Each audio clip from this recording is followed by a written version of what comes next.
मैत्रेय उवाच मैत्रेय ने कहा इति इस प्रकार वैन्यस्य राजा वेन के पुत्र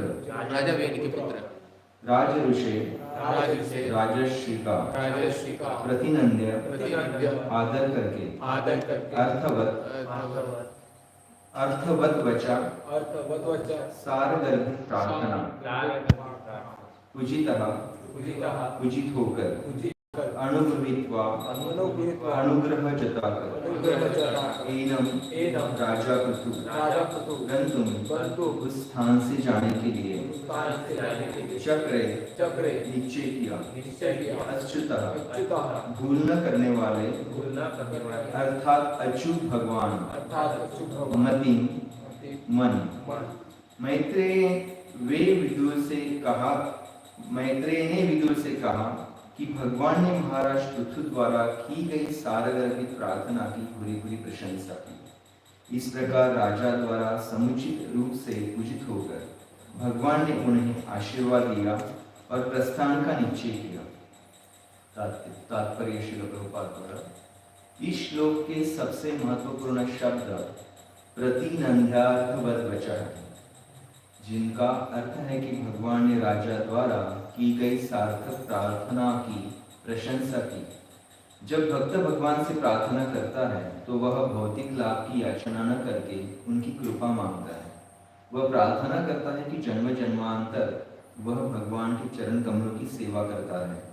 इसीलिए भगवान चैतन्य ने मम जन्मनि जन्मनि शब्दों का प्रयोग किया है कि जिनका अर्थ जन्म जन्मांतर है, क्योंकि भक्त यह भी नहीं चाहता कि जन्म का चक्र रुके। भगवान तथा भक्त इस जगत में एक जन्म के बाद दूसरे जन्म में प्रकट होते रहते हैं, किंतु ऐसे जन्म दिव्य होते हैं। भगवद गीता के 4th अध्याय में भगवान ने अर्जुन को बताया कि उनके और अर्जुन के दोनों ही के इसके पूर्व अनेक जन्म हो चुके हैं। भगवान को तो इन जन्मों का स्मरण है, किंतु अर्जुन इन्हें भूल चुका है। भगवान तथा उनके विश्वास पात्र भक्त भगवान के संदेश को पूरा करने के उद्देश्य से कई बार प्रकट हो सकते हैं, किंतु ऐसे जन्म दिव्य होते हैं क्योंकि इनमें भौतिक जन्म शरीर की कष्टमय स्थितियां नहीं आती, अतः वे दिव्य कहलाते हैं। मनुष्य को भगवान तथा भक्त के दिव्य जन्म के विषय में जानना चाहिए। भगवान द्वारा जन्म ग्रहण करने का उद्देश्य भक्ति की स्थापना करना होता है, जो धर्म की पूर्ण पद्धति है, और भक्त का जन्म भक्ति संप्रदाय को सारे विश्व में प्रचारित करने के लिए होता है। पृथु महाराज भक्ति संप्रदाय को प्रसारित करने के लिए भगवान की शक्ति के अवतार थे और भगवान ने उन्हें इसी पद पर बने रहने का वर दिया। अतः जब राजा ने किसी प्रकार का भौतिक वर प्राप्त करना अस्वीकार कर दिया तो भगवान इससे अत्यंतिक प्रसन्न हुए। इस श्लोक का अन्य महत्वपूर्ण शब्द अच्युत है, जिसका अर्थ है अमोघ या अच्युत। यद्यपि भगवान इस जगत में प्रकट होते हैं, किंतु इन्हें बद्धजीव कभी नहीं माना जाता, जो पतनशील है। जब भगवान प्रकट होते हैं तो वे प्रकृति के गुणों से अप्रभावित रहकर अपनी दिव्य स्थिति में रहते हैं। इसीलिए भगवद गीता में अपने प्राकट्य के गुण को आत्म माया अर्थात अंतरंगा शक्ति से संपन्न मानते हैं। भगवान अच्युत होने के कारण इस भौतिक जगत में जन्म लेने के लिए भौतिक प्रकृति द्वारा बाध्य नहीं किए जाते। वे तो धर्म की संस्थापना करने तथा मानव समाज में आसुरी प्रभाव को नष्ट करने के लिए अवतरित होते हैं। ओम ज्ञानतिमिरान्धस्य ज्ञानाञ्जनशलाकया चक्षुरुन्मीलितं येन तस्मै श्रीगुरवे नमः। नमो चैतन्यमनोभीष्टं स्थापितं येन भूतले स्वयं रूपा तथा मह्यं ददाति स्वपदान्तं। वन्देऽहं श्रीगुरो श्रीपदकमलं श्रीगुरुन् वैष्णवांश्च श्रीरूपं साग्रजातं सहगण रघुनाथान्वितं तं सजीवं साद्वैतं सावधूतं परिजनसहितं कृष्ण चैतन्य देवं श्रीराधा कृष्णपादान् सहगण ललिता श्रीविशाखान्वितांश्च। हे कृष्ण करुणा सिंधु दीनबंधो जगत्पते गोपेश गोपिका कांत राधा कांत नमस्ते। तप्त कांचन गौरांगी राधे वृंदावनेश्वरी वृषभानुसुते देवी प्रणमामि हरिप्रिये। वाञ्छाकल्पतरुभ्यश्च कृपा सिन्धुभ्येव च पतितानां पावनेभ्यो वैष्णवेभ्यो नमो नमः। जय श्री कृष्ण चैतन्य प्रभु नित्यानंद श्री अद्वैत गदाधर श्रीवासादि गौर भक्तवृंद। हरे कृष्णा कृष्णा कृष्णा हरे हरे, हरे राम राम राम हरे हरे।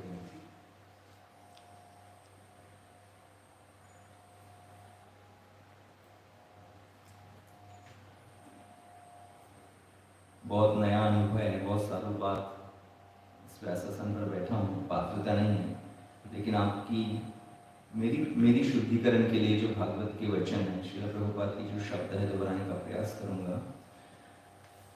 और शायद आपसे आपके चरणों में नम्र प्रार्थना भी कर सकता हूँ कि जिस व्यासासन पर बैठा हूँ, जो शब्द मैं उच्चारण यहाँ से कर रहा हूँ, वो शब्द ही मैं मेरे जीवन का आधार बन सकूँ। और इसलिए आपके आशीर्वाद और आपके चरणों की रति, आपकी कृपा की मैं याचना करना चाहूँगा कुछ बोलने से पहले। जैसे यहाँ पर श्रील प्रभुपाद 2 बार लिखते हैं 2 शब्दों के बारे में कि प्रतिनंद्यार्थ वद वचः और दूसरा अच्युत। 2 महत्वपूर्ण शब्द यहाँ पर बताया शिला अकॉर्डिंग टू शिला प्रभुपाद बताते कि 2 महत्वपूर्ण शब्द है जिनका अर्थ है प्रतिनंद्यार्थ वद वचः। भगवान ने राजा द्वारा की गई सार्थक प्रार्थना की प्रशंसा की। हम देखते हैं कि भक्तों के संबंधों में या भगवान भी उनके भक्तों के संबंध में, विशेषता भक्त ठीक है, लेकिन अगर भगवान इसकी प्रशंसा कर रहे हैं और वो भी प्रार्थना होगी तो विशेष है। तो जैसे हम देखते हैं कि अच्युत 2 व्यक्ति है, एक पृथु है और दूसरे भगवान है। और दूसरी तरफ श्रील प्रभुपाद आखिरी श्लोक में, आखिरी जो पैराग्राफ है वहां पर बोलते कि अच्युत। तो दोनों शब्दों के आधार पर जो मैं आज इस वर्ग को कुछ कहना चाहूंगा वो प्रार्थनाओं के बारे में। जैसे हम देखते हैं कि भगवान तथा भक्तों के संबंध को दृढ़ करने वाली जो अगर कोई चीज है तो वो प्रार्थनाएं हैं। और हमारे सारे शास्त्र, सनातनी जो भी हमारे शास्त्र हैं, वो स्तुतियों से भरे पड़े हैं और विशेषता उसमें भी भागवतम विशेष है। तो जैसे हम देखते हैं कि महाराज पृथ्वी की अगर पार्श्वभूमि हम देखना चाहेंगे, इससे पहले भी श्लोक में आपने देखा होगा कि उद्देश्य महाराज पृथ्वी के प्रार्थनाओं का ये नहीं था कि कुछ भौतिक आशाएं भगवान से या कुछ चाहत उनके भगवान से थी। तो भगवान भी उनको उनकी प्रार्थनाओं से प्रसन्न होकर कुछ देना चाहते हैं, तो महाराज भी बोलते कि नहीं, मुझे कुछ नहीं चाहिए। तो उद्देश्य फिर क्या था भगवान प्राकट्य का? भगवान वहां पर प्रकट हुए, एक भक्त ने प्रार्थना की और उस प्रार्थनाओं से प्रसन्न होकर भगवान वहां पर प्रकट हुए। तो जैसे कहा जाता है कि धर्म तो साक्षात भगवत प्रणीतम। तो भक्त, हम देखते हैं कि भक्त और भगवान दोनों प्रकट होते हैं। और यहाँ इस श्लोक में, इस तात्पर्य में श्रील प्रभुपाद भी लिखते हैं कि जैसे हम देखते हैं कि भगवान के जैसे प्रकट्य का उद्देश्य कुछ विशेष होता है, उसी तरह भगवान के भक्तों के प्राकट्य का उद्देश्य भी विस्तृत होता है। जैसे हम श्रील प्रभुपाद जी को देखते हैं, श्रील प्रभुपाद जी बोलते कि मैं नहीं आना चाहता था इस कलयुग में, मेरे आने की इच्छा नहीं थी, लेकिन वो भगवान है जो ने मुझे भेजा। और हम तुकाराम महाराज के भी प्रार्थनाओं से हम देखते हैं कि तुकाराम महाराज भी ये नहीं चाहते कि मैं इस भौतिक जगत में मैं आना नहीं चाहता। मुझे याद है कभी वॉइस बेस में मेरे साथ 20-25 स्टूडेंट्स थे बंडेरा इंजीनियरिंग कॉलेज के। तो मैं कुछ स्टूडेंट्स के लेकर महाराज नागपुर से बैठे थे और पुणे जा रहे थे। तो मैं महाराज जी को मिलने के लिए रेलवे स्टेशन पर गया। मेरे साथ 3-4 स्टूडेंट्स थे। उसमें से एक स्टूडेंट्स महाराज उसको क्वेश्चन किए कि क्या उद्देश्य है तुम्हारे भक्ति का? तो बोले महाराज मोक्ष है, इज फ्रॉम गुजरात। महाराज हंसे, महाराज बोले कि इसका उद्देश्य भक्ति का मोक्ष है, इसे समझाओ कि वो भक्ति क्यों कर रहा है। और हम विस्तृत उद्देश्य से अगर हम देखें कि अभी सनातनी हमारा एक कंपटीशन भी होकर गया स्नान का, कुंभ। तो उद्देश्य मैक्सिमम लोगों को ये पता नहीं कि ठीक है हम क्यों जा रहे हैं, क्या करना है। लेकिन श्रील प्रभुपाद जैसे बोलते कि ये भारत भूमि का यही एक विशिष्ट है कि यहाँ पर किसी व्यक्ति को ये पता नहीं कि वो क्यों कर रहा है, लेकिन वो अगर सुकृति के माध्यम से अगर कोई चीज करता है तो निश्चित तौर पर उसका उसे लाभ मिलने वाला है। जैसे बच्चे को अग्नि में हाथ लगाते समय ये नहीं पता रहता कि वो अग्नि उसको जलाएगी, और अग्नि भी ये नहीं सोचती कि बच्चा है, इसको पता नहीं। दोनों अपना अज्ञानतावश जब बच्चा हाथ डालता है तो अग्नि उसको जलाता भी है। यानी अग्नि अपना काम करेगा, बच्चे का अज्ञान अपनी जगह रहेगा। उसी तरह अगर इस हम देखते हैं कि हम इतने भाग्यवान हैं, इस भारत भूमि में प्रकट हुए हैं, प्रकट नहीं सॉरी क्षमा कीजिए, हमारे हमने जन्म लिया है। तो इस भारत भूमि में जन्म लेने का उद्देश्य, चाहे हम भक्ति में आए ना आए, लेकिन अज्ञात सुकृति जो है वो मिलने वाली है, उससे हम बचने वाले नहीं। तो बहुत सारी इस बारे में मुझे एक अलग विषय वो होगा। तो यहाँ पर जैसे हम देखते हैं कि धर्म तो साक्षात भगवत प्रणीतम, तो भगवान प्रकट होते हैं, भगवान के साथ भक्त भी आते हैं। तो उद्देश्य है कि भगवान अगर अपनी भगवत्ता प्रकट करना चाहे तो भगवान को भी अपनी भगवत्ता दिखाने के लिए यहाँ खुद होकर आना पड़ेगा। देखो आई एम द लॉर्ड, मैं हूँ, मैं तुम्हारा बाप हूँ, तुम मेरे अंश हो। और हमेशा भगवान इस तरह भक्तों की प्रार्थनाओं के लिए, प्रार्थनाओं से अभिभूत होकर, प्रसन्न होकर प्रकट होते हैं। अब जब प्रकट होते हैं तो देखते हैं हम यदा यदा हि धर्मस्य ग्लानिर्भवति भारत, कभी भगवान आते हैं, कभी भक्तों को भेजते हैं, जैसे श्रील प्रभुपाद भगवान आकर गए। तो पार्षदों और भगवान का एक खेल हमेशा हमारे लिए, हम जो जीव है, जैसे मराठी में कहा जाता है खेड़ मांडीला वाळवंटी, कि हमने ऐसी जगह पर हम खेल रहे हैं कि जिस जगह क्या है पूरा सूखा ही सूखा है, और इस सूखे के माध्यम से क्या होगा, वो जो हम जो कर रहे हैं उस चीज को कुछ उद्देश्य नहीं है, उसका कुछ अर्थ नहीं है, वो नष्ट होने वाला है। जो भी हम इच्छाएं आकांक्षाएं कर रहे हैं और अपने इंद्रियों को तुष्ट करने का प्रयास कर रहे हैं, इसके माध्यम से निश्चित तौर पर उसका अंत निश्चित है, लेकिन फिर भी हम खेल रहे हैं। हर कोई खेल रहा है, हर किसी को पता है पुनः चरिता चरवाना नाम, जैसे श्रील प्रभुपाद या शास्त्रों में हमें बताया जाता है कि सामने वाले को दिख रहा है कि क्या हो रहा है उसके साथ, फिर भी वो कर रहा है। तो ऐसे यहाँ पर हम आते रहते हैं, भगवान और भक्त का एक खेल चलता रहता है। लेकिन जैसे हम देखते हैं कि भक्ति की स्थापना के लिए अर्जुन भी बोलते कि बहुनी में व्यतीतानि जन्मानि तव च अर्जुन, कि तुम्हारे और मेरे बहुत सारे जन्म होकर गए हैं, तुम्हें पता नहीं मुझे पता है। तो जैसे ये चीज है हो रही है, वैसे ही भगवत गीता का ही उद्देश्य जैसे अर्जुन को भगवान ने दिया, ऐसे बारंबार अगर हम देखते हैं कि उद्धव गीता में कितने सारे चीज, पृथु महाराज के बाद ध्रुव महाराज के बारे में, प्रहलाद महाराज के बारे में, जितनी सारी जो भक्तों की जो प्रार्थना है, जिस प्रार्थना के माध्यम से भगवान प्रकट हुए हैं, वहां भगवान ने इन शॉर्ट भगवत गीता का ही उपदेश दिया है कि तुम मुझे कैसे पा सकते हो। लेकिन अगर हम विस्तृतता से अगर देखते हैं भगवत गीता के बारे में, भगवान अपने बारे में बता रहे हैं कि, लेकिन वो भी परंपरा खंडित होने पर फिर से अर्जुन को निमित्त मात्र बनाते हैं हमारे लिए। अभी महाराज पृथु कौन है? तो जैसे हम देखें इससे पहले, जैसे आचार्य और वर्तमान आचार्य दो उदाहरण देते हैं महाराज पृथु के बारे में कि वो शक्तावेश अवतार है, भगवान के स्वयं प्रतिनिधि हैं। एक भगवान दूसरे भगवान की संतुष्टि करने के लिए प्रकट होते हैं। लेकिन मैनेजमेंट लेसन के बारे में अगर कहा जाता है तो ऐसा कहा जाता है कि शक्तावेश अवतार तो थे, लेकिन बहुत कठोर भी थे पृथु महाराज। जैसे कहा जाता है कि एक कथा आती है, कथा नहीं, जैसे आपको पता है पृथु महाराज के बारे में आप पढ़ रहे हो, तो पृथु महाराज वेन से यहाँ पर बताया गया कि वेन के पुत्र थे। वेन साक्षात मृत्यु का छाया उसके ऊपर गिरने की वजह से वेन हर किसी के लिए मृत्यु था, खेल खेल में बच्चों को मार देता था, और ब्राह्मणों को भी नहीं चाहता। ब्राह्मणों को प्रश्न किया था कि क्या करे, राजा तो चाहिए लेकिन वेन जैसा नहीं चाहिए। तो खुद उसको वेन को समाप्त करके वहां पृथु का प्राकट्य होता है, और पृथु का प्राकट्य होने के बाद स्वयं भगवान शक्ति देकर उनको उनके माध्यम से कुछ करना है।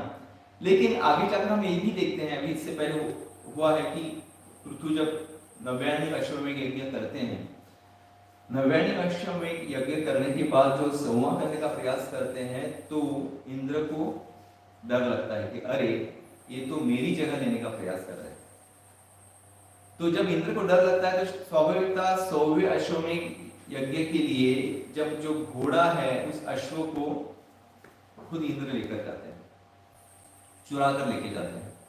तो जब इंद्र चुरा कर लेके जाते हैं तो पृथु महाराज स्वयं नहीं जाएंगे, तो अपने पुत्र विजिताश्व को भेजते हैं और बारंबार उस घोड़े को विजिताश्व पर वापस लाते हैं। लेकिन ये गलती विजिताश्व से हमेशा होती है।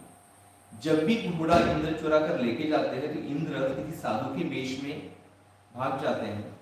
विजिताश्व को पता है कि इंद्र है, लेकिन हर बार वो विजिताश्व इंद्र को छोड़ देते हैं। जब भी छोड़ देते हैं तभी इंद्र जो अलग अलग साधु के वेश लेते हैं, आचार्य समझाते हैं कि वही साधु यानी आज के जो है पाखंडी जो है वो हमें फंसा रहे। कलयुग में वही सारा प्राकृतिक उनका हुआ है, उसी माध्यम से वही परंपरा चली आ रही है। पहली बात तो ये। दूसरी बात, जब विजिताश्व जब इंद्र को छोड़ देते हैं तो विजिताश्व का भी उसमें स्वभाव दिखता है कि वो नम्र है, मारते नहीं है। मारते नहीं है तो क्या होता है, इंद्र भाग जाते हैं। फिर जब पृथु महाराज डिसीजन लेते कि विजिताश्व नहीं कर पा रहा है, इसके परिणाम भी विजिताश्व को आगे भुगतने पड़ते हैं। वो भी राजा नहीं रह पाता क्योंकि सॉफ्ट है, सॉफ्ट हार्टेड है। तो आगे जाकर हम देखते हैं कि सॉफ्ट हार्टेड होनी चाहिए, लेकिन पृथु महाराज कहते हैं मार नहीं पा रहा है इंद्र को, हमेशा हमेशा इंद्र तस्वीर कर ठीक है, मैं इंद्र को ही वहीं मार देता हूँ। जब सारे ब्राह्मण सुनते कि महाराज तो आपको जाने की क्या जरूरत है, हम इंद्र को ही यहाँ पर यज्ञ में खिंचलाकर उसको जला देते हैं। जब इस स्थिति की पर बात आती है तो ब्रह्मा जी प्रकट होते हैं। ब्रह्मा जी प्रकट होकर फिर पृथु का आह्वान करते कि क्या करेगा। जैसे आचार्य मैनेजमेंट लेसन में ये समझाते हैं कि जैसे अगर पृथु वहां पर प्रकट होते हैं तो बदमाश जय श्री शुक्ल द्वार का विषय गौर सुंदर की जय। ब्रह्मा जी का काम था दोनों को समझाना, इंद्र को नहीं समझाते। ब्रह्मा जी किसको समझाते हैं, पृथु महाराज को समझाते हैं। ठीक है ना, तुमने 99 यज्ञ किए ना, ठीक है, हमें इंद्र की जरूरत है यानी इंद्र की भी भगवान को जरूरत है। और इसीलिए हम सनातन में देखते हैं कि हमारे कितने सारे वाद होते होंगे, लेकिन हम धर्म के लिए अगर हम साथ में नहीं आएंगे, हम किसी को अवॉइड करेंगे तो इससे मूवमेंट प्रभावित होगा। मैनेजमेंट लेसन में ये पृथु महाराज के इससे बताया जाता है। और इंद्र का भी, ब्रह्मा जी को और भगवान को इंद्र का भी अस्तित्व चाहिए था, पृथु महाराज के भी अस्तित्व चाहिए था। लेकिन बाद में अभी वो क्या करते हैं आगे जाकर, जब यहाँ पर ये पृथु महाराज की चीज आती है कि किस तरह पृथु महाराज कठोर होकर वहां पर एक या दूसरा अनुभव भागवतम से आता है मैनेजमेंट लेसन में कि रघुगन जैसे आपको पता होगा कि किस तरह राजा रघुगन जब जड़ भरत को उसकी पालकी को ढोने के लिए खुद चलते हैं, तो रघुगन जड़ भरत को चलने की वजह से जब डिस्टर्ब होते हैं चलते चलते, तो क्या करते हैं, रघुगन उसको बोलते हैं, डोमिनेट करते हैं जड़ भरत को। तो बाद में जड़ भरत सोचते हैं कि रघुगन को मैंने कुछ मार्गदर्शन करना चाहिए, और उनकी भाषा सुनकर रघुगन शरणागत हो जाते हैं जड़ भरत के। तो क्या समझते हैं दो रीजन से कि रघुगन भी कठोर थे, लेकिन भगवान की कृपा से जब सॉफ्ट हो जाते हैं तो वो भी भगवान का उपदेश लेने के लिए जा रहे थे पालकी से, तो वो सक्सेसफुल यानी यशस्वी मार्गदर्शक आगे जाकर राजा बनते हैं। तो दो ये चीजें पृथु और रघुगन के बारे में। तो यहाँ पर 99 यज्ञ के बाद फिर यशस्विता क्या होती है, साक्षात भगवान प्रकट होते हैं, जिसकी अपेक्षाएं नहीं थी, लेकिन भगवान की स्तुति के माध्यम से जब रुकते हैं, प्रसन्न यानी उनकी अपने स्वभाव से ब्रह्मा जी को फॉलो करते हैं पृथु महाराज, तो भगवान भी प्रसन्न होकर भगवान भी जब स्तुति करते तो उस सैक्रिफाइस एरिया में यज्ञ जो वेदी है वहां पर भगवान प्रकट होते हैं। तो इस तरह भगवान का प्राकट्य होने के बाद अभी हम जब देखते हैं पृथु महाराज की प्रार्थनाओं से, तो प्रतिनंद्यार्थ वदच्चा, जैसे श्लोक प्रतिनंद्य आदर करके अर्थवत सारगर्भित प्रार्थना, आदर करके सारगर्भित प्रार्थना पूजित होकर। तो ये जो चीज है कि जब हम सनातन धर्म में स्वयं हमें भगवान सिखाते कि प्रार्थनाएं कैसी होनी चाहिए, और उसके माध्यम से हमें अलग अलग शास्त्र भी प्रदान करते हैं, तो हम देखते हैं कि भगवान अच्युत वहां पर प्रकट होते हैं, वर देते हैं, और जो भक्त की श्रेष्ठता क्या है वह भी भगवान प्रदर्शित करते हैं। तो जैसे हम देखते हैं कि यहाँ पर एक श्लोक दिया है, श्रील प्रभुपाद कोट करते हैं, मम जन्मनि जन्मनि ईश्वरे भवताद भक्ति अहेतुकी। और यहाँ ये भी कहा जाता है कि एक शब्द के माध्यम से, कि ऐसे भगवान जो स्वयं की शक्ति के माध्यम से प्रकट होते हैं। तो वहां पर क्या कहा है, आत्ममाय है, यह शब्द यहाँ पर दिया गया है कि भगवान प्रकृति इस भौतिक जग में आने के बाद किसी भौतिक गुणों से प्रभावित नहीं होते, क्योंकि वो अपनी शक्ति के अंतरंगा शक्ति के साथ प्रकट होते हैं। और हम यहाँ देखते भी हैं आगे जाकर महाराज पृथु तथा महारानी अर्ची माता दोनों भगवान और लक्ष्मी महारानी का ही अंश है। तो आगे जाकर उनके गृहस्थ धर्म भी अगर हम देखते हैं तो वो आगे जाकर एक वैरागी के रूप में अपने राज्य का त्याग भी करते हैं। तो यहाँ पर भी पृथु महाराज के जीवन से आगे जाकर हम देखेंगे कि किस तरह उन्होंने एक एग्जाम्पलरी कैरेक्टर अपने आप को प्रस्तुत किया है। तो जब हम देखते हैं यहाँ पर प्रार्थनाओं का महात्म्य भगवान प्रकट करे और श्रील प्रभुपाद भी बता रहे हैं, तो सबसे पहले जब महाप्रार्थनाएं जो है तो हमारे लिए वंदन की ही कैटेगरी में आता है। श्रवणम, कीर्तनम, विष्णु स्मरणम, पाद सेवनम, अर्चनम, वंदनम, दास्यम, सख्यम, आत्मनिवेदनम। ये जो नवविधा भक्ति है, उस नवविधा भक्ति में प्रार्थनाओं की भी श्रेष्ठता है। इन शॉर्ट, अगर प्रार्थना क्या है हम रोज करते हैं, उस पर हम चर्चा करेंगे 10-15 मिनट में। लेकिन अगर हम देखते कि प्रार्थनाओं का महात्म्य क्या है, महात्म्य भगवान स्वयं अगर हम देखते भगवान के माध्यम से कि महात्म्य किस तरह है, तो राम जी के उदाहरण से, रामायण से हम सीख सकते हैं कि राम जी स्वयं बताते हैं, अगर कोई भी मुझे एक बार भी अगर बोलता है कि भगवान मैं आपका हूँ, तो भगवान क्या बोलते हैं, मैं उसका हो जाता हूँ। यानी प्रार्थनाओं की शक्ति यही है कि भगवान के शब्दों में अगर हमें कुछ आता भी नहीं है, हमारा किसी मंत्रों या स्तुतियों पर विश्वास भी नहीं है, तो चाहे हम भगवान के मंदिर में यहाँ कर भगवान को हम इसे बोल सकते हैं कि भगवान मैं आया हूँ, मैं आपको ही अपने आप को समर्पित कर रहा हूँ और मैं आपका हूँ, अब आपको जो करना है कीजिए। तो ये ऐसा बोलने से क्या होगा, स्वयं भगवान राम जी अपने उदाहरण से बताते कि मैं उसका हो जाता हूँ। अभी प्रश्न यह आता है कि क्या सचमुच हम भाग्यवान हैं? तो अंतरराष्ट्रीय कृष्ण भावनामृत संघ के संस्थापक आचार्य की कृपा से और वर्तमान आचार्य की कृपा से, अनगिनत भक्तों की कृपा से सचमुच इस्कॉन या हरे कृष्ण आंदोलन से जुड़ने वाले जो भी जीव है वो भाग्यवान है। क्योंकि श्रील प्रभुपाद ने यहाँ का रचना ही ऐसे किया है प्रार्थनाओं का या हमारे दिन का, कि हर जगह पद पद पर हमारे लिए शरणागति और वंदना की स्थिति हमें प्रदान की है। एक भक्त अगर मंदिर में आता है तो गेट बजाकर भगवान से वैष्णव को प्रणाम करता है, तो वो भी प्रार्थना है। वो वैष्णव को मांगता है कि आपसे वांछा कृपा सिंधु, आप कृपा हो, कृपा की सिंधु पतितानां, और आप मुझे भी पावन, पतित यानी मैं भी पतित हूँ, मुझे भी आप पावन कीजिए। तो वहां से प्रार्थनाओं की शुरुआत होती है। तो फिर और दिन भर अगर हम एक एक स्थिति में देखेंगे या हम आचमन भी करेंगे, हम बाथरूम अगर जाएंगे, हम भगवान के पास अगर आएंगे, हम तुलसी महारानी को अगर प्रणाम करेंगे, हर कहीं पर श्रील प्रभुपाद ने ऐसी व्यवस्था की है कि हम प्रार्थना दिन भर गाते हैं, करते हैं। लेकिन प्रॉब्लम क्या है? प्रॉब्लम ये है, नवविधा भक्ति के माध्यम से दैनिक जीवन में श्रील प्रभुपाद ने हमें सब कुछ दिया, लेकिन प्रॉब्लम हमारे साथ ये है कि क्या सचमुच हम उस समय उस क्रिया में जागरूक रहते हैं कि प्रोसीजर की तरह करते हैं। जैसे क्या होता है कि हमें वो कथा पता होगी कि जब एक व्यक्ति चिंतामणि ढूंढने नदी में जाता है, तो वहां पर पेबल्स, जब वो एक एक पत्थर उठाता है, पत्थर उठाकर देखते हैं चिंतामणि नहीं है, चिंतामणि नहीं है, चिंतामणि नहीं है। ऐसा करते करते जब चिंतामणि भी उसके हाथ में आता है तो फिर से वो उसको फेंक देता है। उसी तरह हमारी स्थिति हो रही है कि हम इतने हैबिचुअल हो गए बहुत सारी चीजों में कि हर स्थिति को हम सहजता से ले रहे हैं, हर किसी चीज को। यानी हम अपनी श्रेष्ठता किसी के ऊपर स्थापित करना चाहते हैं। हम भक्त तो है लेकिन उस तरह हमारा वर्तन नहीं है। क्यों?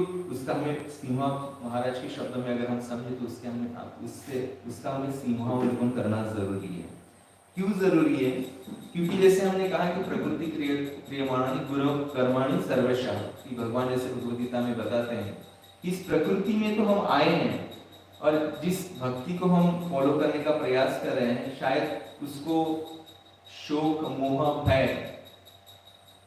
में ही ज्यादा से ज्यादा अपने आप को हम लिप्त कर रहे हैं, हम प्रेम से बहुत दूर है उस स्थिति को प्राप्त करने के लिए। जैसे कहा जाता है कि हमने भक्ति तो प्रोफेशन चुना, ये मेरे लिए, मैंने भक्ति का आज क्या हुआ कि भक्ति भी प्रोफेशन है मेरे लिए, हो सकता है। कैसे प्रोफेशन है? ठीक है, सादी राहणी उच्च विचारसरणी मराठी में बोलते, सिंपल लिविंग एंड हाइकिंग। तो हम धोती कुर्ता पहन रहे हैं, तिलक लगा रहे हैं, और तिलक लगाने के बाद हम इतने हैबिचुअल हो गए कि सचमुच हम इंद्र की ही परंपराओं को हम फॉलो कर रहे हैं कि पृथु महाराज की परंपराओं को हम फॉलो कर रहे हैं। इसका हमें जरूर सीमावलोकन करना होगा।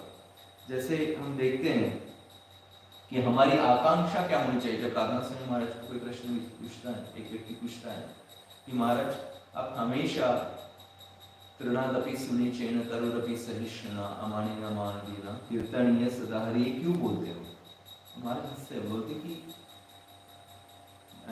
उसका भक्त का पूछने का ये उद्देश्य था कि महाराज यही एक श्लोक है जो आपको सबसे प्रिय है।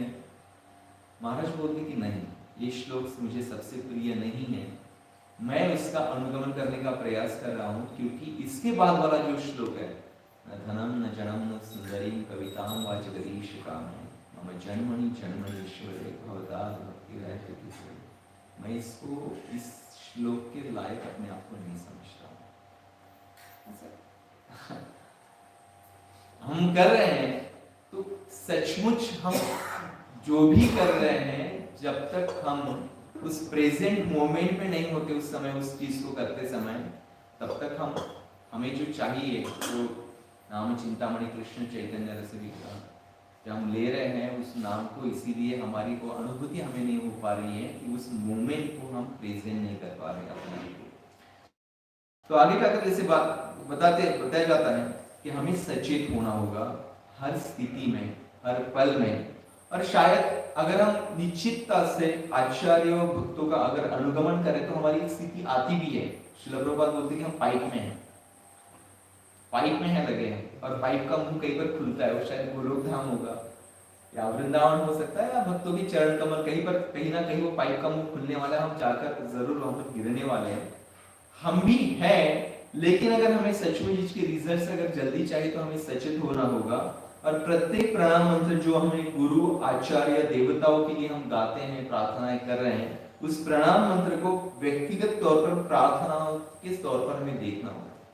हम देखते कि प्रार्थनाओं का भी मतलब ये भी होता है कि हम भगवान के माध्यम से हम सब भगवान के साथ हम अपना संबंध स्थापित कर रहे हैं। और भगवान के साथ अगर हम संबंध स्थापित करना चाहते हैं तो मेरे प्रोफेशन, मैं भक्ति को प्रोफेशन अगर देख रहा हूँ तो उसका मतलब नहीं है मेरा धोती कुर्ता या जो वेश मैंने धारण किया, तिलक मैंने धारण किया है, जब तक मैं अपना दिल उसको स्वीकारने के लिए खुला नहीं रखता हूँ और ईमानदार नहीं रहता, दूसरे के साथ नहीं बोल रहा हूँ मैं, ईमानदारी हम ही हमारे साथ नहीं करते हैं, तब तक हम अभिधेय और प्रयोजन के स्तर पर जाएंगे। यानी हम केवल संबंध स्तर पर ही है। वो भक्तों के साथ हो सकते हैं, वो हमारी परंपरा के साथ हो सकते हैं, वो हमारे आचार्य के साथ हो सकते हैं, हमारे गुरु महाराज के साथ हो सकते हैं। तो बहुत जरूरी है कि हम जो कोई ब्रह्मचारी व्यवस्था, जो वर्णाश्रम व्यवस्था को अगर हम देखते हैं तो श्रील प्रभुपाद ने वो व्यवस्था को सचेत किया है कि हम प्रेजेंट मोमेंट में कैसे जिए, हमें ये समझना होगा। और समझना अगर चाहते तो आचार्य यहाँ तक भी बोलते हैं कि हम जब सांस भी लेते हैं ना तो हमारी एक एक सांस भी प्रार्थना है, अगर हम सचेत होना चाहते हैं। और उसके माध्यम से क्या होगा,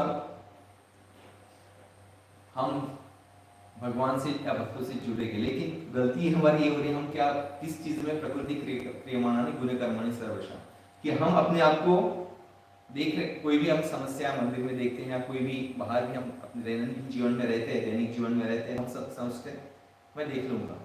और दूसरा हमारे होता है ठीक है मैं देख लूंगा, मैं पता कर लूंगा, मैं समझ लूंगा, देख लूंगा, सॉल्व कर लूंगा हर चीज को। और कभी कभी हम इतने हैबिचुअल कि सहज भक्ति में भी इसको ओके ठीक है नहीं करना तो हो सकता है इसके लिए कलयुग का प्रभाव भी है कि हम केवल इतने भाग रहे आने वाले समय में कलयुग इतना प्रबल है, कहा जाता है कि एक एक रोटी के लिए लोगों को 20-20, 22-22 घंटे भागना होगा। कलयुग के लक्षण में हम लोग देखते हैं, ये तो शुरुआत है। और आने वाले 10,000 सालों तक, यानी 10,000 सालों के बाद जीवन ऐसा होगा कि केवल लोग एक रोटी के लिए एक दूसरे को काटेंगे, मारेंगे। तो वी आर बैक बेंचर्स, हम बैक बेंचर्स है हम, लेकिन हमें चांस है। एक आशा ये भी है कि हम श्रील प्रभुपाद से जुड़े हैं, भक्तों से हम जुड़े हैं। आगे जाकर बताया जाता है कि भौतिक और आध्यात्मिक हम झूले में झूल रहे हैं। मेरी स्थिति तो ऐसे, मैं घर में जाता हूँ तो भौतिक हूँ, यहाँ पर आता हूँ तो मैं आध्यात्मिकता का स्वांग रचाने का प्रयास करता हूँ। तो ये चीज जो है, तो जैसे झूला झूल रहा है, हाँ मैं माया में हूँ, हाँ मैं मंदिर में आया हूँ, बस ये स्वांग। लेकिन जब एक भक्त को प्रचार करते करते मुझे याद आया कि वो भी गृहस्थ है, तो मैंने उसको सहज बोलता दिया कि अरे सहज इसलिए पता है कि उनकी सौभाग्यवती का प्रश्न था कि प्रभु जी को संभाल लेना है। कभी कभी अपने जीवन में भी उस स्तर पर, यहाँ पर ऐसे रहते हैं, भक्त के स्तर पर रहते हैं, उन्होंने ऐसा नहीं रहना चाहिए। मुझे भी थोड़ा सा गुस्सा आया कि सचमुच इतने सिंपल कि प्रभु जी क्या करते हो, ऐसा क्यों करते हो। लेकिन जब उनको ही मैं बोला, शाम को घर आने के बाद मैं सोचा कि मैंने गलत बोला। ठीक है, बाकी भौतिक जग में उसकी भक्ति को इंपॉर्टेंस नहीं है, लोग उसको हंस रहे हैं उसकी भक्ति के लिए, सिंप्लिसिटी के लिए, लेकिन हमारे भौतिक जीवन का उद्देश्य क्या है। जैसे भौतिक आध्यात्मिक हम झूल रहे हैं, लेकिन इस झूले में हमें उस भौतिकता को त्यागना है और आध्यात्मिकता को हमारे साथ साथ में स्वीकार करना है। हम ये स्वयं ही इसलिए धारण कर रहे हैं कि हम उसका त्याग करके हमें आध्यात्मिकता को स्वीकार करना है। तो मुझे शर्म आई, तो मैंने उसको ऐसा क्यों कहा कि प्रभु जी वो ये सारी चीजें भौतिक जग में मत कीजिए। मुझे लगा मुझे मेरी शर्म आई कि मैंने ऐसा क्यों कहा। तो शायद हमें ये आदत सी हो गई कि हम भौतिक, मेरी चीज की भौतिक जग में जब हम हैं तो ये समझते हैं कि मुझे उस भौतिकता को ही धारण करना है, और वो भाव मुझ में अभी नहीं आया कि यस मैं भगवान का अंश हूँ, मुझे उसका त्याग करके आध्यात्मिकता को स्वीकार करना होगा। और इसीलिए हमने ये भी प्रश्न पूछना चाहिए, वो भौतिक हो आध्यात्मिक हो, जब जिस स्थिति में हम हैं, कि सचमुच मैं आध्यात्मिकता को स्वीकार कर पा रहा हूँ, कि हम अपने आप को प्रश्न पूछते हैं। और इसकी टेस्ट तभी कीजिए जब हम भौतिक जग में हम जो है बाहर जब हम रहते हैं, तो सचमुच अपने आप को टेस्ट कीजिए सोने से पहले कि मैं मेरे साथ कितना प्रामाणिक हूँ। और साथ में यहाँ पर ये भी कहा जाता है कि अगर नहीं तो केवल हम विलाप करते हैं। जैसे मैंने कहा कि मुझे भी फ्रस्ट्रेशन आई कि मैंने ऐसा क्यों कहा। जैसे विलाप शास्त्र में उदाहरण आता है ध्रुव महाराज और उनकी माता का। ध्रुव महाराज रोते रोते आते, देखो माँ माँ माँ, उस माँ ने मेरे साथ क्या किया। और उनकी माँ भी सुनती भी रोने लगती कि हाँ तू तो मेरे घर से पैदा हुआ है। शुरुआत यहाँ से करती है, विलाप भी करती है, कंप्लेन करती है कि हाँ मैं हूँ, तू भी ऐसा ही है, और क्या करे। बाद में वो सचेत होकर भगवान उनको माध्यम बनाते, शिक्षा गुरु को, और बताते कि नहीं बेटा इसको, इससे अगर छूटना होगा तो हमें शरणागति स्वीकार करनी होगी। भगवान की चरण कमल ही तुम्हें तुम्हारी इच्छाओं से अभिभूत कर सकते हैं। लेकिन इच्छा है वहां पर क्या आया, जब ध्रुव महाराज को गाइड किया जाता है तो क्या उनके दिमाग में डाला जाता है तुम्हारी आकांक्षा कौन पूरा कर सकता है, बहुत बड़ी दुकान उनके पास है। और शायद हमारी स्थिति ऐसी भी है, इस दुकान में भी जब आते हैं तो आकांक्षाओं को लेकर ही आते हैं, और जब इस आकांक्षाओं को भी जब हम लेकर आते हैं तो कहा जाता है भव सागर, फिर पुनरपि जननम पुनरपि मरणम पुनरपि जननी जठरे शयनम, स्थिति हमारी शुरू हो जाती है। लेकिन एक आचार्य यहाँ तक हम बता दें कि जिस इस भौतिक जग में हम रह रहे हैं और सागर को हमें लांघना है, तो क्या सागर हमें मदद कर सकता है, समुद्र हमें मदद कर सकता है इस भौतिक जीवन को पार करने के लिए, हाँ या ना। हमारा शरीर बोट की तरह है, शिप की तरह है, सागर में हम उस शिप को हमने सागर में डाला है। तो इस जीवन के माध्यम से इस समुद्र को पार करना है। क्या समुद्र में मदद करेगा, दोस्त होगा या दुश्मन होगा, दोनों हो सकता है। क्यों, क्योंकि वो कुछ समय उसको लांग कर अगर यशस्विता जाते हैं तो दोस्त हैं, लेकिन अगर टूट गया तो क्या होगा, उस सागर उस नाव में आएगा और हमारा उचित साध्य नहीं होगा। उसी तरह हम भौतिकता में अपने आप को क्या कर रहे हैं, अपने आप को डूबो रहे हैं भौतिकता के सागर में। और ऐसी अगर स्थिति है इच्छा और आकांक्षा होगी तो निश्चित तौर पर हम इस ध्येय को प्राप्त नहीं कर पाएंगे। और इसीलिए आई नंद तनुजा किंकरम पतितां मां विषमे भवानुदे कृपया तव पाद पंकज स्थिता धूलि सदृशम विचिंतय। कि आपकी धूलि का कण, चैतन्य महाप्रभु भगवान यहाँ पर हमें समझाते हैं कि हमारी प्रार्थनाओं की श्रेष्ठता क्या है। कि मुझे भगवान तो दूर है, चैतन्य महाप्रभु की परिभाषा में कि हमें भगवान भक्तों के चरणों का धूलि का कण बनने का जब हम प्रयास करेंगे, हम देखते हैं कि जब कुछ आचार्य और महाराज जब आते हैं तो बहुत सारे लोग, मैं भी, चरण धूलि हम लेते हैं, लेकिन उस चरण धूलि को लेकर क्या हमारी आकांक्षाओं को अगर हम न बदले, बस समुद्र के पानी को ही हम ले रहे हैं, आने दे रहे हैं अपने जीवन में, तो हमारी आध्यात्मिक आकांक्षाएं पूर्ण हो सकेंगी? नहीं हो सकेंगी। तो अज्ञानता और अविद्या, अविद्या कि ठीक है, हम में अज्ञानता भी है, हम भगवान को स्वीकार नहीं करना चाहते, और अविद्या भी है, पता भी नहीं कि हम क्या करना है। उस स्थिति में हमें बहुत सारी प्रार्थनाएं मदद करेगी, जैसे यहाँ पर पृथु महाराज की भी प्रार्थना है। और प्रार्थनाओं का उद्देश्य होता है भगवान की स्तुति करना। और स्तुति क्यों? क्योंकि सर्वोच्च स्तुति जो है, सर्वश्रेष्ठ जो चीज है, ज्ञान, जैसे मैंने कहा अज्ञानता और अविज्ञा जो चीजें हैं, वो उसको अगर हमारे जीवन से हमें निकालना है तो वो एक ही है, वो उत्तम श्लोक। भगवान को उत्तम श्लोक भी कहा गया है। उत्तम श्लोकों के माध्यम से जब भक्तों की स्तुतियां अगर हम पढ़ते हैं और सुनते हैं, वो स्तुतियां उसके जैसे कहा चयनित छंद, और बड़े बड़े भक्तों की जैसे हम देखते हैं कि भागवतम सारा भाग स्तुतियों से ही भरा पड़ा है। इसमें फर्क क्या होता है प्रार्थनाओं में? हम देखते हैं कि अगर हम ये नहीं करेंगे, ये प्रार्थनाओं का अगर हम नहीं गाते हैं, जैसे श्रील प्रभुपाद ने कृपा की है कि इस्कॉन के भक्त अगर मंदिर में आते भी हैं तो प्रार्थना अनायास हम सुनते हैं, अगर आती भी है तो अज्ञात स्वीकृति हमें मिलने वाली है। लेकिन अगर हम बाहर देखते हैं कि निर्विशेषवादी जो भगवान के साकार रूप को स्वीकार नहीं करते हैं और भगवान के एक व्यक्तित्व जो स्वीकार नहीं करते, उनका प्रॉब्लम ये है कि वो भगवान को अनाम करके व्यक्तित्व स्वीकार न करने के कारण वे अधूरे ज्ञान को प्रदर्शित करते हैं, और उस अधूरे ज्ञान को प्रदर्शित करने के कारण वो रिजल्ट्स उनको नहीं मिलते जो मिलना चाहिए। और फिर से हम निर्विशेषवादी शून्यवादी पाश्चात्य देशी तारे, श्रील प्रभुपाद जैसे बताते हैं कि निर्विशेषवादी में मेरी कभी समझ थी कि निर्विशेषवादी शून्यवादी तो श्रील प्रभुपाद पाश्चात्य लोग हैं, लेकिन क्षमा करना यह हमारे लिए भी है, हम भी निर्विशेषवादी हैं बहुत, यानी हम भक्ति में भी आते हैं, भगवान को व्यक्तित्व के रूप में स्वीकार करने की बात बहुत दूर रही। लेकिन अगर व्यक्तित्व को भी हम स्वीकार नहीं करते, भक्त ही भक्त के व्यक्तित्व को स्वीकार अगर नहीं करता, वो भी तो एक निर्विशेषवादी है, वो अपने आप को, अपनी इच्छाओं को, आकांक्षाओं को महत्व दे रहा है। और इसीलिए भक्त हमेशा क्या करता है? व्यक्तिगत प्रार्थना करते हैं। गोविंदम आदि पुरुषम तमहं भजामि। श्रील प्रभुपाद तमा अहम, मैं प्रार्थना कर रहा हूं, हम नहीं करें। एक भक्त नहीं होता, हो सकता है यानी ओकेजनली एक भक्त भी भगवान की स्तुति कर रहे हैं दर्शन आरती के समय, लेकिन भक्त जब आते हैं तो भक्त ये नहीं बोलते कि हम कर रहे हैं, देखो हम कर रहे हैं। हर श्रील प्रभुपाद आचार्य में कृपा देना चाहते हैं तो क्या करते हैं? मैं कर रहा हूं, तमहं, मैं हूं, आपका हूं मैं, लेकिन मैं अकेला आपको प्रार्थना कर रहा हूं कि आप व्यक्तित्व मुझे स्वीकार करो।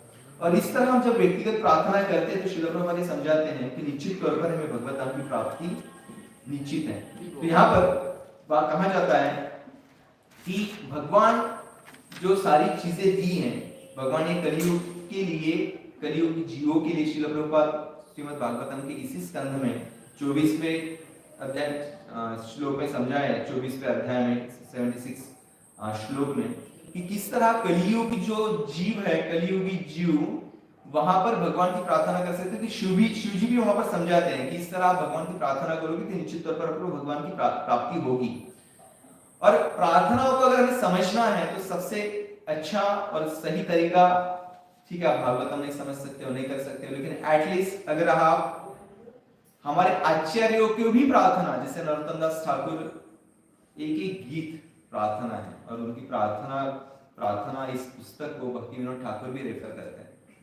और एक हमारे आचार्यों में नरोत्तम दास ठाकुर, इसके बाद भक्ति विनोद ठाकुर, इनकी एक क्या क्या बोलते हैं? भक्ति Vinod Thakur is a magistrate, क्या बोलते हैं कि भक्तों के घर में मैं क्या करना चाहता हूँ? नल का कीड़ा बनना चाहता हूँ। संभव है? एवं स्वयं राधा स्वामी महाराज के लेक्चर में सुन रहा था तो राधा स्वामी महाराज बोलते हैं कि जब मैं टॉयलेट में था और जब मैं इस स्टूल को देख रहा था महाराज बोलते कि मैं अगर इस स्टूल का कीड़ा भक्तों का बनूं तो क्या होगा। महाराज बोले मैं आगे सोच ही नहीं पाया। यानी इतना सहज नहीं है। अगर सच कुछ विचार हमारे दिमाग में नहीं आता है, हम तो शर्म लगती है। अगर एक आचार्य इस तरह बोलते हैं तो हम तो कहीं पर भी नहीं है। हाँ, तो जो वर्तमान आचार्य यानी पुराने आचार्य ठीक है, वर्तमान आचार्य की भी जो प्रार्थना है वो हमारे लिए श्रेष्ठ है। तो जैसे कहा जाता है कि प्रार्थना करते समय हमारी मनोदशा कैसी हो। ठीक है, हम बुक्स तो पढ़ रहे हैं, कभी कभी हम गीत भी गा देते हैं भक्ति ठाकुर नरोत्तम दास ठाकुर का, लेकिन प्रहलाद महाराज ने मूड बताया कि हमारा मूड कैसे होना चाहिए। मुझे भगवान की पूजा करने में सक्षम होने का गर्व नहीं है, क्योंकि मैं उनका आश्रय लेता हूं, क्योंकि भक्ति के बिना कोई उन्हें प्रसन्न नहीं कर सकता। भक्ति का ढोंग मैं क्यों कर रहा हूं? क्योंकि यही एकमात्र साधन है मैं भगवान को प्रसन्न कर सकता हूं।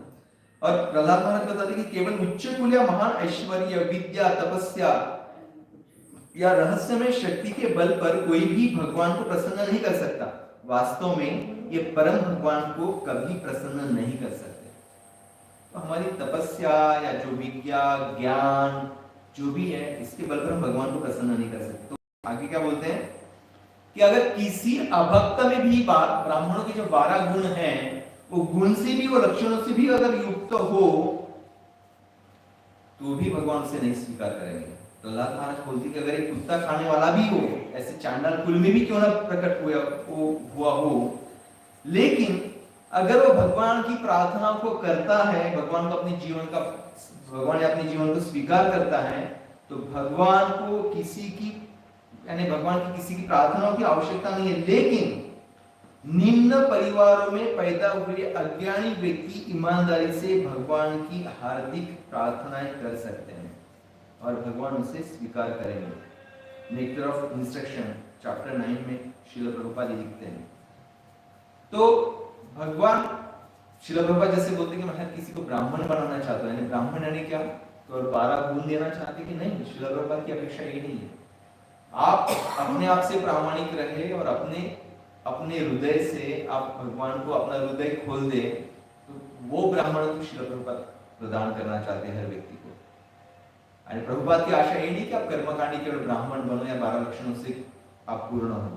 प्रभुपाद आपको हृदय और आपको प्रेजेंट एट अ टाइम, जब हम हैं उस मोमेंट में आपको प्रेजेंट रहना सिखाना चाहते हैं। और इसीलिए अंतिम परिणाम क्या होगा उन प्रार्थनाओं का? संपूर्ण भगवत गीता, जैसे हम देख रहे हैं भगवत गीता विशेषकर 11वां अध्याय अर्जुन भगवान की प्रार्थनाएं करते हैं। उसके बाद श्रीमद् भागवतम, स्कंद पुराण और गर्ग संहिता, नरसिंह पुराण, इनमें बहुत सुंदर सुंदर प्रार्थना है। मैं आखिरी इस पर आना चाहूंगा। भागवतम में हम अगर देखते हैं 6वां स्कंद, इन फ्यूचर हम देखने वाले हैं, रुद्रासुर की प्रार्थना है। रुद्रासुर एक असुर थे और इंद्र उनकी जब हत्या करते तो वो प्रार्थना गाते हैं भगवान के लिए, और उसका वैष्णव अपराध भी इंद्र को भोगना, उसके वैष्णव अपराध का अपराधी इंद्र को आगे जाकर भुगतना पड़ता है। लेकिन रुद्रासुर की जब प्रार्थना है क्या है, उसको हम समझने का प्रयास करेंगे। समझने का प्रयास नहीं करेंगे, मैं जस्ट पढ़ता हूँ। रुद्रासुर क्या कहते हैं? हे परमपिता परमेश्वर, क्या मैं फिर से आपके शाश्वत सेवकों का सेवक बन पाऊंगा जो केवल आपके कमल चरणों में आश्रय पाते हैं?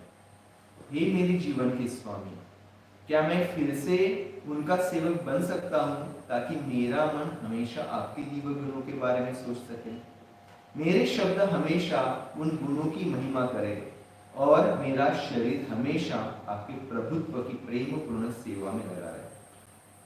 हे मेरे भगवान, सभी अवतारों के स्रोत, मैं ध्रुवलोक, स्वर्गीय ग्रहों या उस ग्रह पर आनंद लेने की इच्छा नहीं रखता जहां भगवान ब्रह्मा रहते हैं।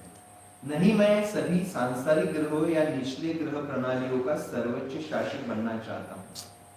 मैं रहस्य योग की शक्तियों का या योगी शक्तियों का स्वामी बनने का इच्छा नहीं रखता। नहीं, मैं मुक्ति चाहता हूं यदि मुझे आपके चरण कमलों का त्याग करना पड़े। यानी वो बोलती मुझे मुक्ति भी नहीं चाहिए, आपकी चरण कमलों की सिवा मुझे कुछ नहीं चाहिए। हे कमल नयन भगवान, जिस तरह पंछी के बच्चे जिनके पंख अभी तक विकसित नहीं हुए हैं, वे हमेशा अपनी माँ के लौटने और उन्हें खिलाने के लिए इंतजार करते हैं। जैसे रस्सियों से बंधे छोटे बछड़े उत्सुकता से दूध देने के समय का इंतजार करते हैं, जब उन्हें अपनी माँ का दूध पीने की अनुमति दी जाएगी, या जिस तरह एक उदास पत्नी जिसका पति घर से दूर है, वह हमेशा उसके लौटने और उसे हर तरह से संतुष्ट करने के लिए उत्सुक रहती है, मैं हमेशा आपकी प्रत्यक्ष सेवा करने के अवसर के लिए उत्सुक रहता हूँ। हे मेरे भगवान, मेरे स्वामी, मैं अपनी सकाम गतिविधियों के परिणाम स्वरूप इस भौतिक संसार में घूम रहा हूं, इसलिए मैं केवल आपके पवित्र और प्रबुद्ध भक्तों की संगति में मित्रता चाहता हूँ। आपकी बाहरी ऊर्जा के जादू से अपने शरीर, पत्नी, बच्चों और घर के प्रति मेरा लगाव जारी है, लेकिन मैं अब उनसे जुड़ा नहीं रहना चाहता। मेरा मन, मेरी चेतना और जो कुछ भी मेरे पास है, वह केवल आपसे ही जुड़ा रहे।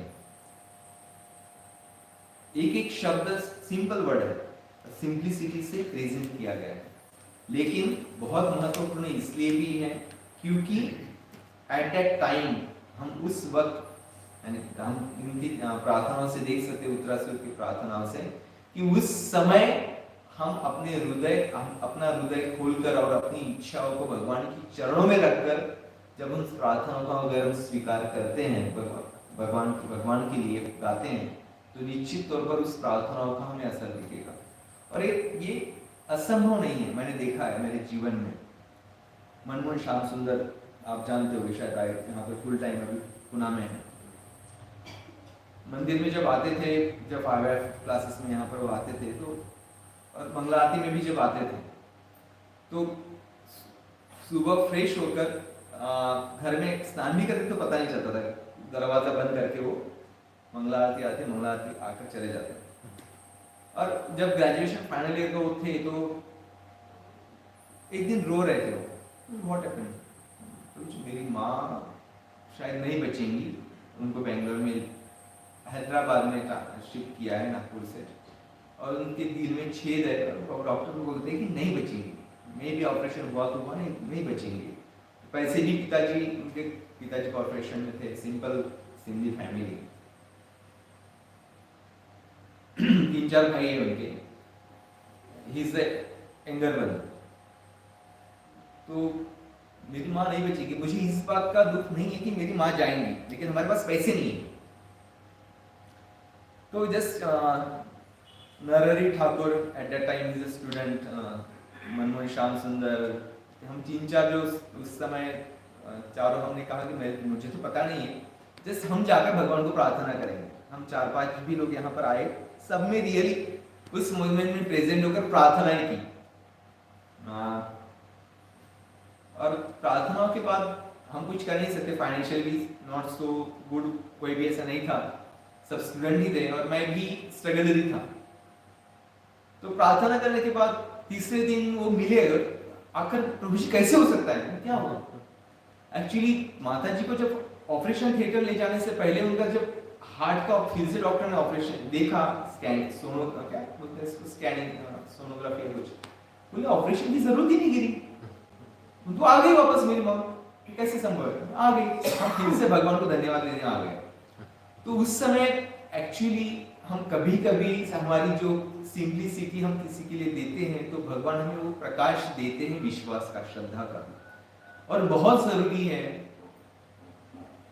मेरे मित्र भी है मुंबई से, is a lecture engineering college, Vedvyas Prabhu and his good wife. वो हमेशा जब भी हम फोन करते हैं, Prabhu ji we did prayers for you and your family, सहज वो बोलते हैं कि जैसे ही प्रभु जी हमने सबके लिए प्रार्थना की और आपके लिए भी की, क्या बोलोगे आप आगे जाकर?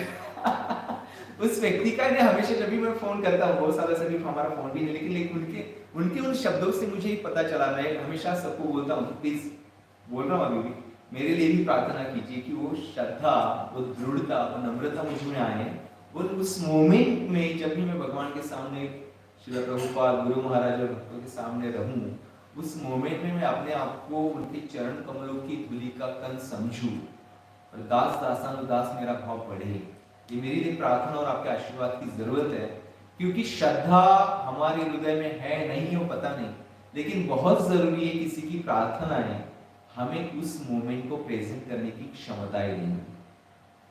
Thank you very much. अगर कुछ टीका टिप्पणी है तो आप यहाँ पर कर सकते हैं। मुझे संधि यहाँ पर दी, विशेषतः सुमंगल प्रभु को धन्यवाद, उन्होंने मुझे एक तरह से वो मुझे फॉलो कर रहे हैं।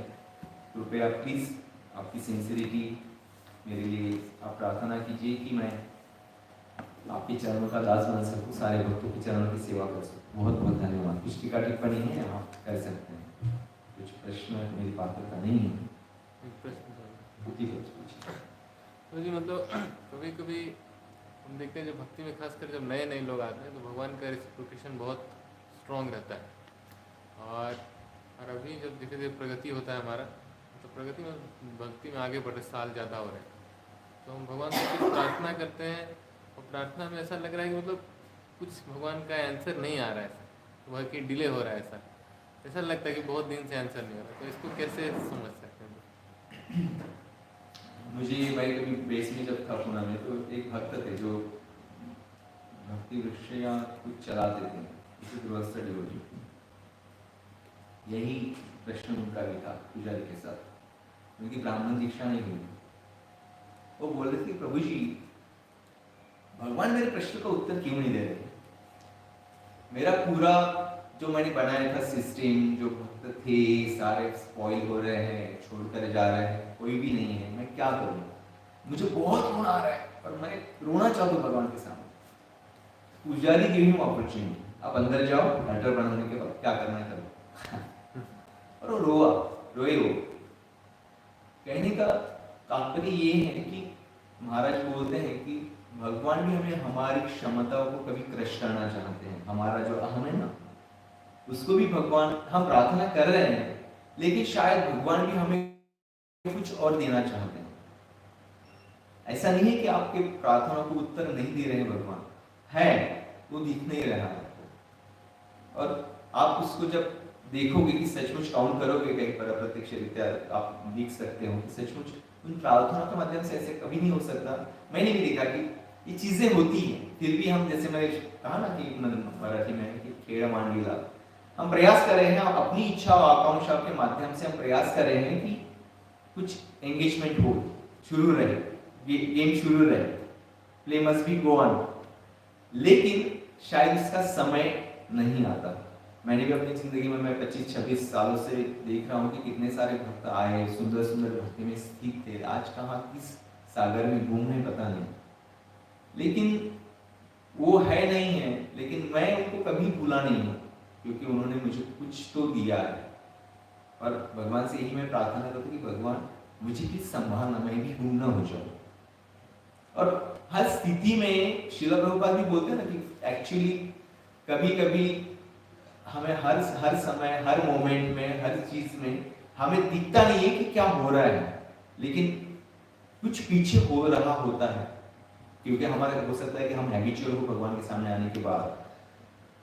और उस मोमेंट में, हर स्थिति में हम जब तक भगवान को जो करना है करेंगे, लेकिन हम अगर भक्ति में जुड़े हैं तो हमारा इतना ही काम है, इतना ही हमारा संबंध है कि हमें पुनः पुनः पुनः पुनः पुनः पुनः हमारी शुद्धिकरण के लिए हमें करते रहना है, चाहे उसके हमें रिजल्ट्स दिखे ना दिखे, लेकिन भविष्य में उसके रिजल्ट्स आपको जरूर दिखेंगे।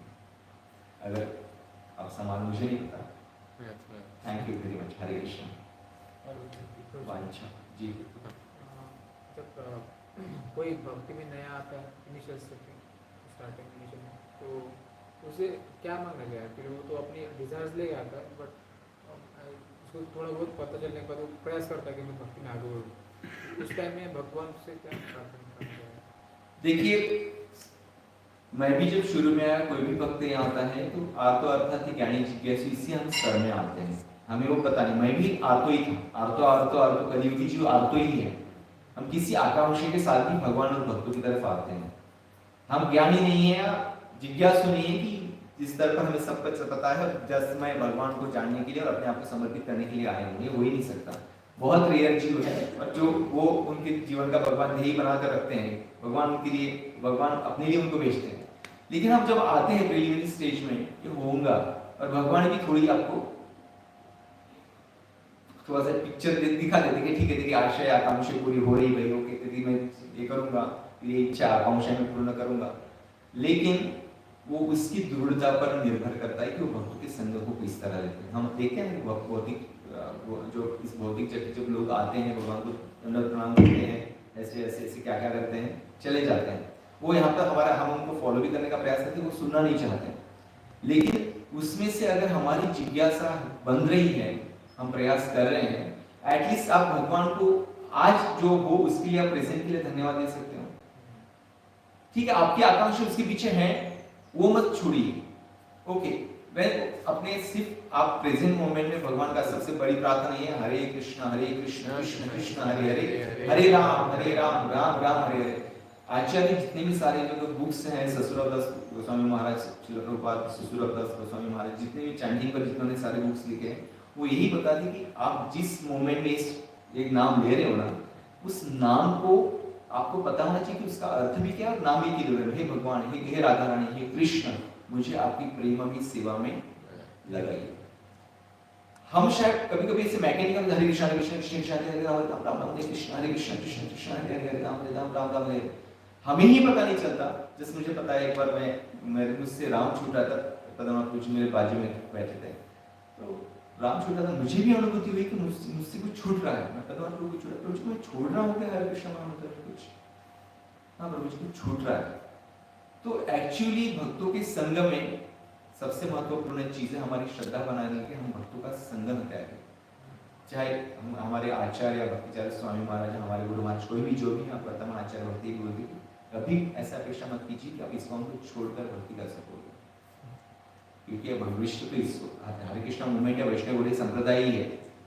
तो हमें श्रद्धा के साथ जुड़े रहना है, बस बाकी चीज आप मत कीजिए, श्रील प्रभुपाद और भक्त करेंगे। धन्यवाद प्रभु जी। हरे कृष्ण। वाञ्छाकल्पतरुभ्यश्च कृपा सिन्धुभ्यश्च पतितानां पावनेभ्यो वैष्णवेभ्यो नमो अनंत कोटि वैष्णववृंद की जय। जय श्रील प्रभुपाद की।